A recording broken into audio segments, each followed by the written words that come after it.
नारियल के जन्म की कहानी। प्राचीन काल में सत्यव्रत नाम के एक राजा राज करते थे। वह प्रतिदिन पूजा पाठ किया करते थे। उनके पास किसी भी चीज की कमी नहीं थी। वह धन दौलत से लेकर हर प्रकार की सुविधा से समृद्ध थे। हालांकि इसके बावजूद भी राजा की एक अभिलाषा थी जिसे वह पूर्ण की चाह रखते थे। दरअसल राजा सत्यव्रत को किसी प्रकार से स्वर्गलोक जाने की इच्छा थी। वह अपने जीवन में कम से कम एक बार स्वर्गलोक के सौंदर्य को देखना चाहते थे, लेकिन उन्हें इसका मार्ग नहीं पता था। इधर दूसरी तरफ ऋषि विश्वामित्र अपनी तपस्या के लिए घर से बाहर निकले। चलते चलते वह अपनी कुटिया से काफी आगे चले गए थे। काफी समय बीत गया लेकिन वह नहीं लौटे।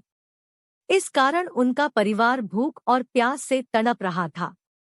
राजा सत्यव्रत को जब यह पता चला तो उन्होंने ऋषि विश्वामित्र के परिवार के पालन पोषण की जिम्मेदारी ले ली।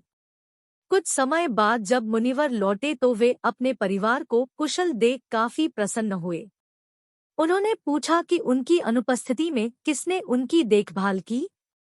इस पर ऋषि के परिवार वालों ने बताया कि राजा ने उनके पालन पोषण की जिम्मेदारी उठाई थी।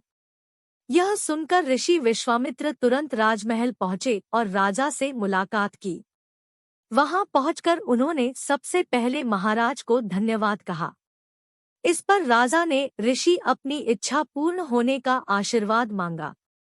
राजा की बात सुनकर ऋषि विश्वामित्र ने कहा, बोलिए महाराज, आपको क्या वरदान चाहिए।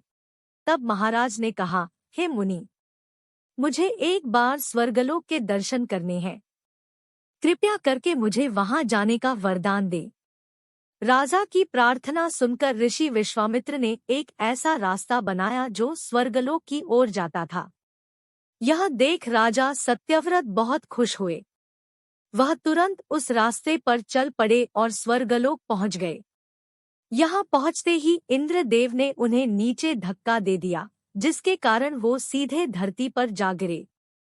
राजा सत्यव्रत ने तुरंत सारी घटना ऋषि विश्वामित्र को बताई। राजा की बात सुनकर ऋषि विश्वामित्र गुस्से से आग बबूला हो उठे। उन्होंने तुरंत सभी देवताओं से इस बारे में बात की और इस समस्या का हल निकाला, जिसके बाद राजा के लिए एक नया स्वर्गलोक बनाया गया।